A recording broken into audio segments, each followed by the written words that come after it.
The recorder is on. Anytime you're ready, go for it.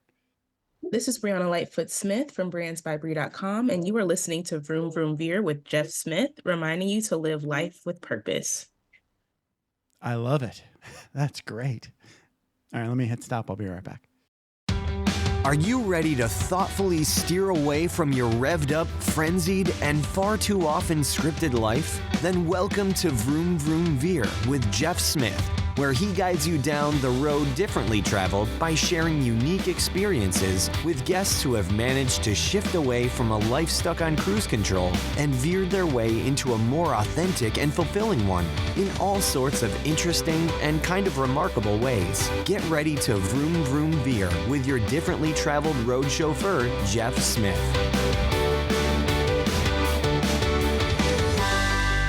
Luis Báez. Thank you so much for being on Vroom Vroom Veer and welcome to the show. How's it going? So far, so good, my friend. Chilling like a villain. Thank you for having me. And I love that voice.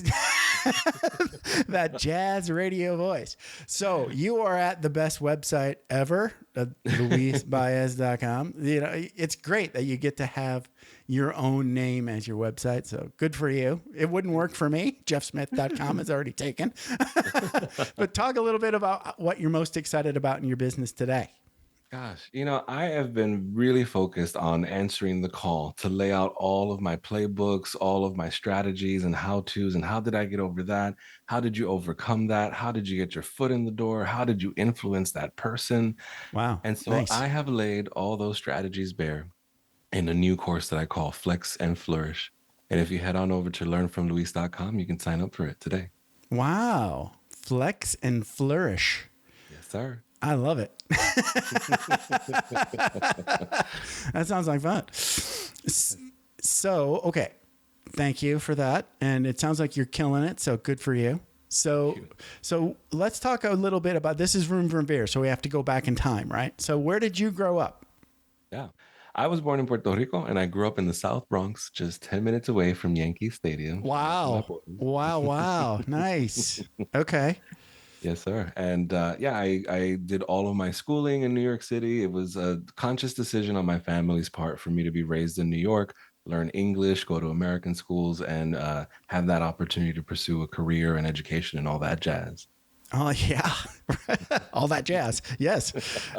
So what's the childhood experience like for a Puerto Rican kid growing up in South Bronx? And put us in like a time frame. Now, you don't have to age yourself exactly. Oh, I'm happy to age myself because I don't actually look my age. People are always shocked. I grew up in the South Bronx during the 80s and the 90s. It was a very particular point in time where you have a number of crises, right? You've got like the crack cocaine thing going on. You've got gang wars going on. You've got the HIV/AIDS epidemic going on. Everything was scary. And so in the context of all of that, I grew up in poverty, in public housing in New York City and went to public schooling. Wow. And I am the first in my family to ever graduate high school and get a high school diploma. Wow. And I'm the first to go off to college. My goodness. Yeah. So you're like the star of the show over there in the family. I'm a dream come true for a lot of us. That's great. Well, congratulations on all of that. That sounds like a struggle though. For a kid. Of course it is. Yeah. Because layer that on top of everything that I'm going through, I'm also an out gay man. So imagine living in a world that doesn't want me. Right? Yikes. Every room that I step into, I have to like work 3 times as hard to earn my seat at the table. And I have to work really hard to get the attention and validation I deserve. Did you have like a good story of coming out? Was that like a very traumatic thing for you or? I'm thankful that I had a healthy experience, and I, want to honor the fact that the majority of the people that I know don't have the experience that I have, or that I had rather. Most stories, I would say, right? Not great, right? I came out when I was a teenager, right when I left for college after my first semester, right after I've had somewhere to sleep in case I got kicked out of home, and I had a support network in case I was, people turned their back on me. Once I had all the things that I needed, to make sure that I could thrive and continue, because I heard so many stories of people coming out and being completely abandoned by their family. I've heard this. Yeah. And I just, I had to prepare for the worst possible outcome. And I remember like sitting down with my mom. I was home for Christmas break, and I told her, I was like, hey, like I need to share this with you. And she kind of looked at me and she's like, it's about time. Like, we've been waiting for you. We've known this. Wow. I just wanted you to say it. Wow. Like, yeah. It was not a thing. It was not So a for thing the family, it was a non-event. No, and I think for my family, right? I think That's a blessing for you. Yeah. Wow. Yeah. The acceptance, the love, just wow. The love for my mom. We'll start there, right? Okay. It was a long journey with everyone else. Okay. But at least you have an anchor. Yeah. The most important relationship to me was my relationship with my mother. And that was the first person that I came out to that I really wanted to like honor sharing that with. Okay. But so the rest of the family, not so smooth. Maybe. Some people, had a moment with it. Other people took a few years to come around to it. I think that as people saw how I progressed in life and they saw that my being gay wasn't a hindrance and that I was able to pursue an education, have a career, be a global director of $1 billion company, got recruited to school, got recruited to Tesla, et cetera. Yeah. And it was like, well, I guess the gay thing isn't such a bad thing, right? Like, it's not something that's hurting you. It's so weird that people would think it would be, but yes. Yeah. Interesting. Yeah.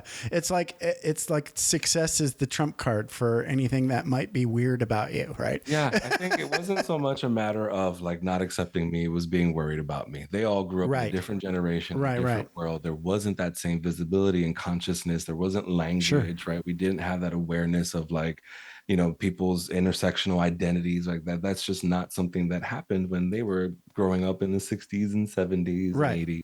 Right. And it was all hidden, right. Exactly. And so I think that the biggest concern was, there was this perceived, notion that if you were an out gay man, the world would be against you. You would never be able to succeed or thrive or pursue an education or do any of the things that we want for you. Right. And so when they saw that I accomplished those things anyway and blew everyone's expectations out of the water, then it was no brainer having them accept just me who I am. That's great. That's awesome. I'm sure it wasn't all, like unicorns and rainbows, but not at all. It still is an ongoing conversation. And I want to honor that for anyone that's listening and having, a coming out experience. It's something it's pain and suffering. Yeah, it is definitely painful and a struggle. But I think I just heard, have you ever heard of the company NVIDIA? Now I'm blanking on their CEO's name, but I just saw a video from Tim Ferriss's newsletter. And he was on stage saying, I think he was at Stanford, and he was like, I hope you all have pain and suffering because you need it to make you successul in life. And I was like, wow, I've never heard anybody on stage say that before. I wish you pain and suffering. I've had plenty. I don't need any more, but I get it. I get the gist. Yeah. Yeah. You build character, you develop resilience, you gain perspective. Right. The things that, put you through a ringer. Right. And me as the white guy from the Midwest, I think I take the reverse of shit. I'm totally okay with it because I deserve it. It takes us, or at least me, I can't talk for all, male white dudes. Right. Yeah. We walk in thinking they're going to think I suck. Like right away. Yeah. But no. I think if I talk about like my family in Michigan, there's a lot of racism. They're not tolerant of anything that's like different, It's still a struggle, for me. I've learned though that you can't like not love them. You just have to like hate the sin kind of idea. That's exactly what it comes down to. Right. That's why I like brought up like you have to contextualize how they grew up and how they see the world and try to like, exercise some compassion, at least the compassion you would want from them. Well, yeah. I also heard, I think it was black man talking to like a very racist white man. Right. And his strategy with all racism was to listen like no one has been listened to before. Right. And I've taken that approach now. Right. When I don't argue, I just engage. Right. I keep talking. Right. They'll get to this point where they'll say, OK, now I know you're stupid. Granted. You win that. I am stupid and dumb. Let's keep talking. They want to quit. I want to keep talking, right? We want to keep the conversation going is what I like to say. Okay. So let's talk about some of these vroom vroom beer stories that you suggested. Sure. Yeah. Yeah. Where should we begin, my friend? Yeah, where should we begin? Well, if you need to move around and back up, or I know you went to college, so maybe before we talk about moving out west, let's talk about what your college experience was like. Wow. Okay. So I went to Wheaton College in Southern Massachusetts. I was a recipient of a National Leadership Award from the Posse Foundation, and I'm, very grateful to the foundation and everyone that they've connected me to in this journey. I am part of a community of cohorts of folks that would show up in college. We would train together before arriving on campus. We had a relationship, and it was an entire model designed around the idea that if we had each other and we had the support network before arriving on campus, Wow. and we had continued support on campus, then we would have a higher chance of graduating, a higher chance of finishing our degree in 4 years. And Geez, I'm really everybody thankful for should the do program. that. Really thankful for the program, really thankful for the experience that I had. I went to a small liberal arts college in the middle of nowhere. It was a sister school. It was historically a women's college. It was sister school to Brown University. And so we had that cross matriculation going on, but mostly we were just this insular little campus in Norton, Massachusetts. And it was the biggest culture shock that I experienced. And I say that as someone who grew up in New York City, rubbing shoulders with every creature from every walk of life. Right. And it's like shoving- when you're growing up in the South Bronx, you're kind of like seeing the boundaries, right? And seeing like the differences. Yeah. New York is the most segregated city in the world. Right. Right. Yeah, for Absolutely. sure. Right. Absolutely. And, growing up, in some neighborhoods, you're aware of, different neighborhoods, different energies, different cultures, et cetera. But you always rub shoulders with people, right? Like you always shared space with them in the subways. You always shared space with them in public spaces, et cetera. Right. But it was always a space that was inclusive of everyone, just all the time. And so it was stepping into college. It was the first time that I ever truly felt, visibly like a minority. Okay. All right. And Gotcha. all attention was called to all aspects of my identity and physical appearance and personality and everything. And it was, I think the training ground for everything that I've experienced in life. I didn't realize in that moment, I was so feverishly pursuing a degree. I didn't realize that I was being handed all the life skills and a lifelong network of friends that would, carry me through everything for the rest of my journey. And so I'm thankful for the experience that I had in the retrospect, but in the moment, it was hard. Was it just like I'm Puerto Rican, I don't look the same as everybody, I'm gay, right? I'm out. Yeah.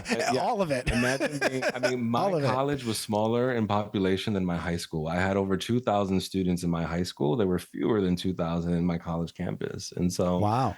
Imagine stepping into a space where everyone is in your business. Everyone knows everything about you and who you hang out with and what you're up to. Right.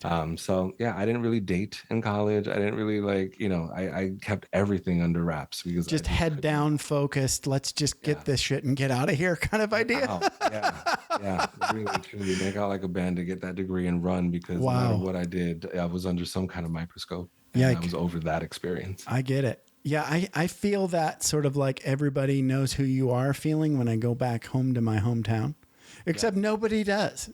But like I notice, right, that like, my family, everybody knows everybody in town, right?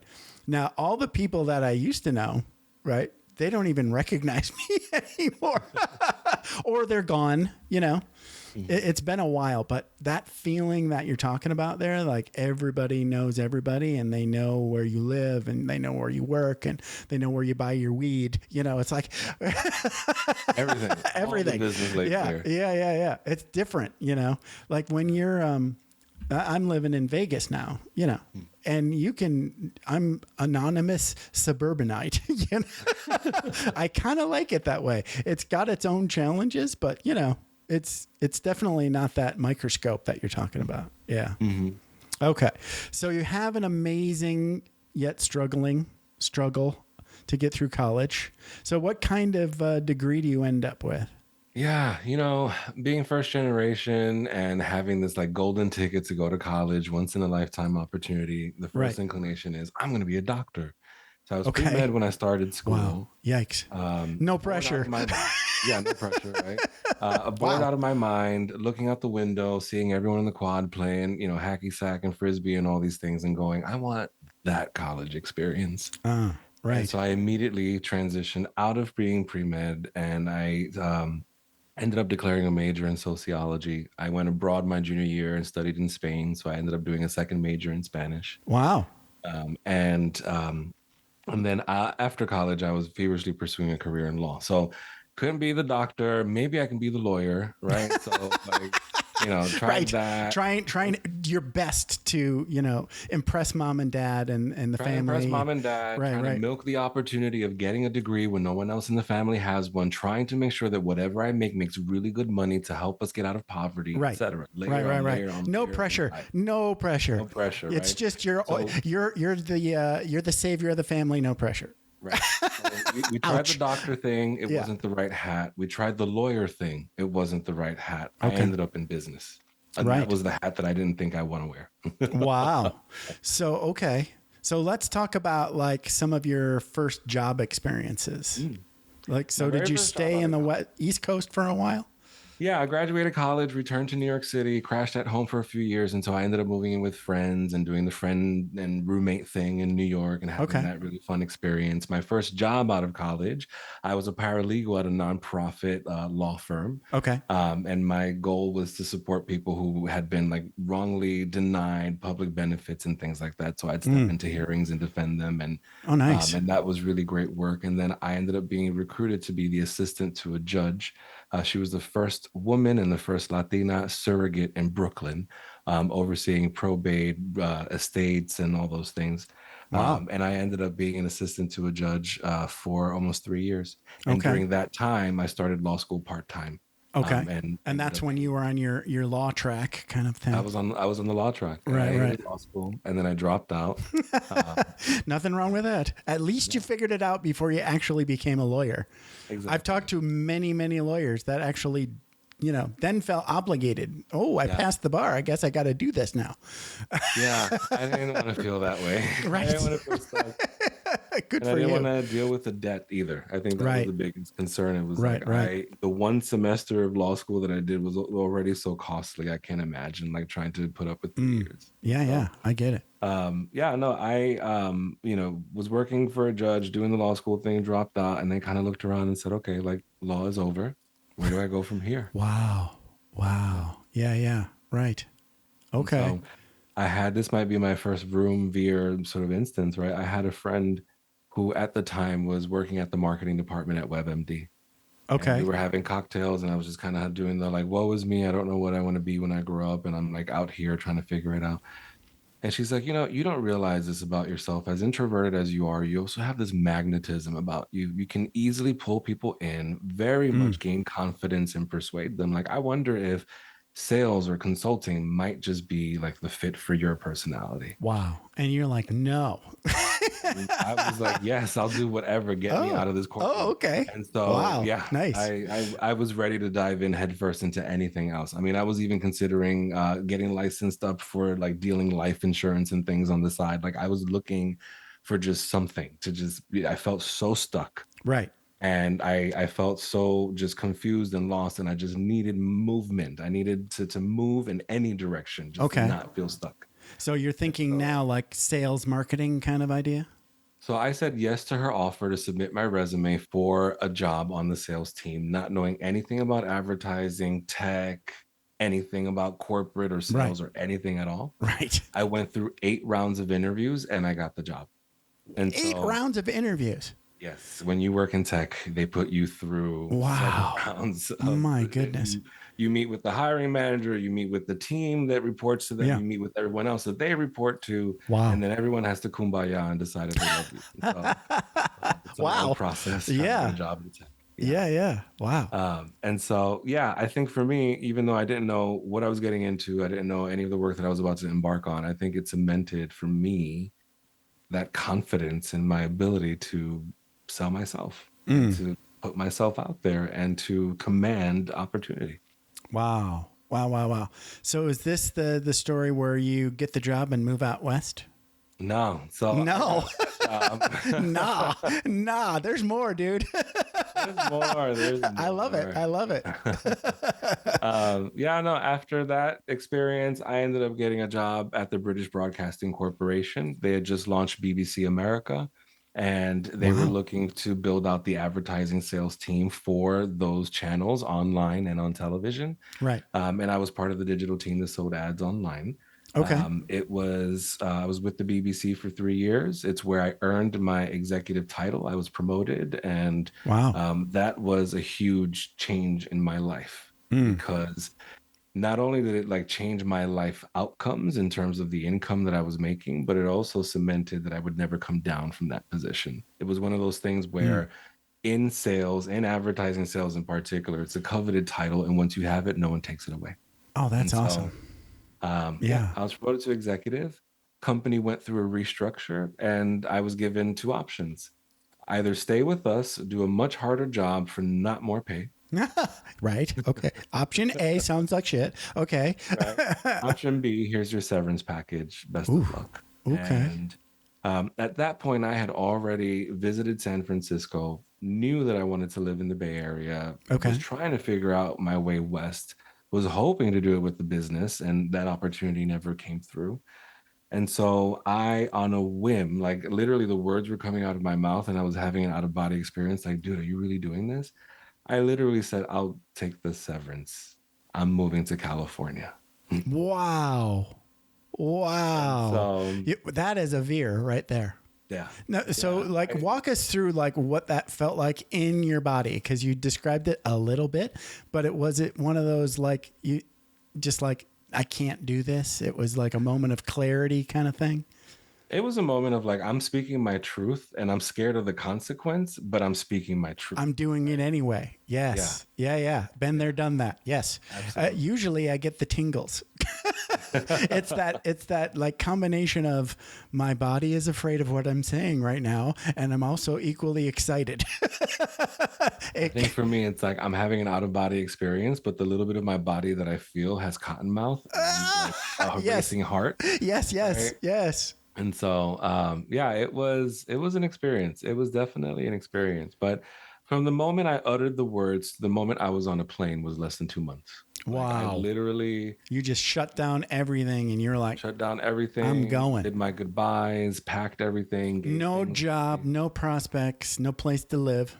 No, I had my best friend and her family were living in the Bay Area at the time. They happened to have some space that I could rent out while I got on my feet. They helped me out. That's awesome.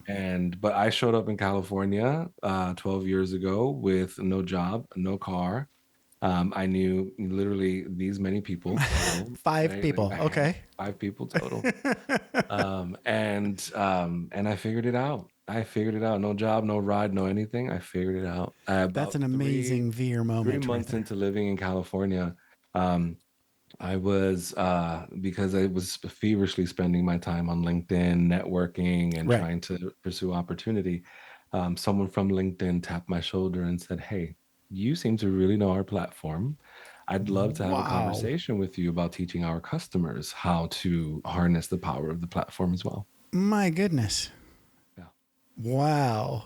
And that was the inflection point for my career. Wow. Sure. Talk about a leap of faith. Yeah. This may be a no question at all, but if you don't mind, I want to back up just a smidge. Yeah. So before you had your big moment and you took the severance and moved, you got your exec title, right? So you were something that wasn't an exec, and I don't know the term of that. So talk about what that transition was like, going from whatever it was before to then, because to me, I had a moment like that where like I spent like 20 years in the Air Force. And I was at the table with the colonels, right? But I was just the guy flipping the slides, right? Nobody was talking to me. Yeah. Right. And that was my mindset. It was like, I'm at this table as a helper. That's my place at this table. Nobody wants to know my opinion here. Right. They just want me to flip slides. So talk a little bit about what that was like for you. Yeah. So before getting promoted to account executive, I worked on the sales support side. So imagine, if you will, the account executive has that responsibility of hobnobbing, chin wagging Right. with the client. Yes, yes. Client says, I want to buy this thing. Then the account executive turns to me and says, Make it happen. process this deal. Yes, make it happen. Right. Right, right. Get all the collateral together, Yeah. paperwork done. Your implement support. the You're doing the campaign, set up work. the report, Right, all of it. Right. right, right. And I reached a point in my career where I was done with doing the grunt work Right. and getting a minimal salary, while the account executive was making a six-figure salary and getting commissions on the deals that I was executing on. Right, right. And he was not doing much. Focused. Right. I was quite focused on making sure that, based on what I knew myself to be capable of, Right. I needed to pursue this title, because I knew that once I had the accounting executive title, no one took it away from me. Right. I was done with the grunt work. I was making a six-figure income, and my life outcomes would dramatically change. Yes. And so I'm really thankful that I got my title before my 30s. I'm really thankful that I've had a career that's allowed me to get out of student debt. Right. And to pursue a life beyond my wildest dreams. Right. Yeah. Getting that seat at the table, putting the big boy pants on, that's huge. Absolutely. Yeah. Did you like it? Did you like the transition? Wearing the big boy pants. Right? Yeah. Got the seat at the table, but let's talk about it. I got the wobbly chair at the corner of the table with all the dust on it, with all the garbage on it, sure. the dimmest lighting. You still have to pay your dues. You're the new guy. Right. Of course. To honor the opportunity that I'm given, but I also have to work 3 times as hard to shine and to get the validation and the respect of any other of my colleagues. Right. Because I'm still that person of color. I'm still that out gay man. Right. And in fact, I had experiences with customers that had issue with me and my intersectional identity. Wow. And would specifically request to be paired with a straight executive. Jeez. Right. Yeah. So I still had to fight for my commissions. It wasn't just about the tackling the deal and the nuances of a deal. Right. I also had to put up with people that didn't have the cultural or the emotional intelligence to just have a working relationship with me. Wow. Yeah. Did you eventually get like the guy that would do all the work?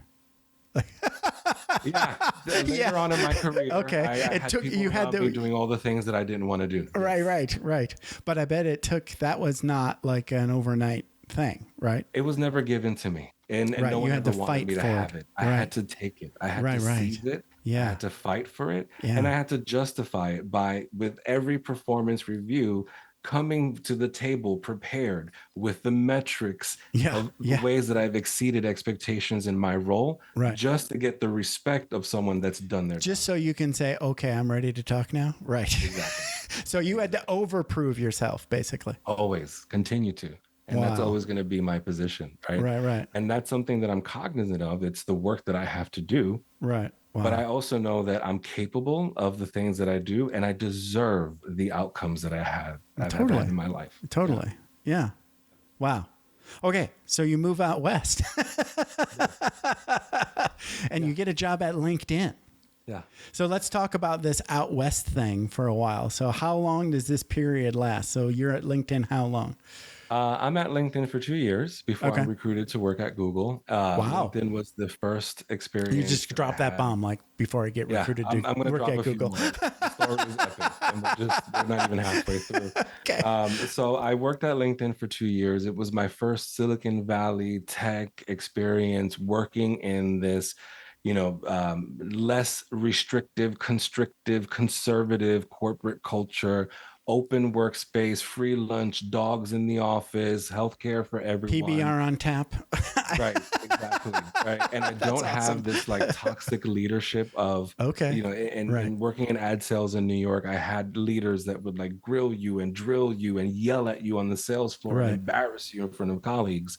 And I stepped into a space instead that was really focused on like healthy relationships, healthy communication, productivity, productivity hacking at every turn. It was a very different culture. And it was a period of adjustment of just like letting my guard down and just learning to trust the process. Yeah. Wow. That's amazing. So, okay, you work at Google for a while. I've heard lots of people say working at Google is amazing. And then some people said, I didn't do anything and then I left. So what was your Google experience like? Um, it's so interesting. One of the things that before I moved to California, like the goal or the dream job was like, I want to work at Google someday. I want to get paid fat. I want free lunches. I want dogs in the office, all of that. Right. So I remember. So where in Google did you work? Were you still in San Francisco? I was in sales. I was in Mountain View. I was recruited to work on the enterprise sales team, working with multi-million-dollar deals. I managed a book of business of over $100 million. It was the most intense job that I've ever had. Yeah. But again, it was the dream job. It was the benchmark. And so when I got the job, super excited, right? This time my family's elated. It's the equivalent of like getting accepted to Harvard, beyond, going to college, right? So it was a very big deal. It was a very big deal for all of us. And the pressure was on to certainly perform. It is a very performance-driven culture. Right. And I did not have the experience of sitting at Google and doing nothing and collecting a check. There are a lot of those stories. Yeah. I had the experience of ending up in the emergency room with an IV in each arm from being completely burnt out and dehydrated from being on the road entirely too much for my job at Google. Yeah. So you're the opposite extreme. Worked myself to the bone. Yeah, right. Ouch. Yeah. So love the opportunity, love the experience, love the skills and everything that I've acquired. But my story is not this happy, googly story. And so coming out of that experience, you can imagine that, the veil was lifted on like the dream job. You met the wizard, you look behind the curtain. He wasn't impressive. Right? Those legs were hairy. Man, it was not pretty. And so, that was a moment of just like, where do I go from here? Yeah. Right. And my inclination at the time was to continue in enterprise sales. I really wanted to cut my teeth in closing these big multi-million-dollar deals. I had success doing it at Google. I wondered if I could be successful doing it elsewhere. Okay. And I ended up being recruited to work at Uber on the Uber for Business line of business. And that was another pivot that I made in my career, and it was not the dream job at all. I left the company after 6 months. It was the most toxic environment that I'd ever stepped into. I was going to say that I've not heard many good things. Now, I think it's changed. Like it's changed dramatically. There's a new CEO. The company went public. Right. There are all these other like systems in place to like around 2014. There was all kinds of shenanigans going on at Uber. I experienced that like real time. I was driving exclusively for Lyft, and they were like, I think they hired people to like do ghost rides against Lyft drivers. Wow. So they would, and I was in LA, right? So I would get like a ride request, and like 10 minutes before I get to the destination, they cancel it. And I'm out in the middle of nowhere. Yeah. Wow. I know. Crazy.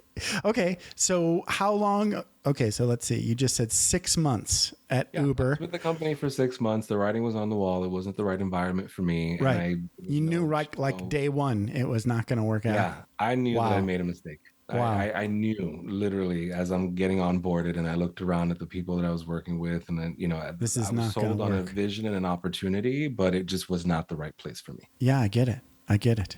And so you wrapped them up, yes, and made my exit, and spent some time sort of sitting with like, where do I go from here?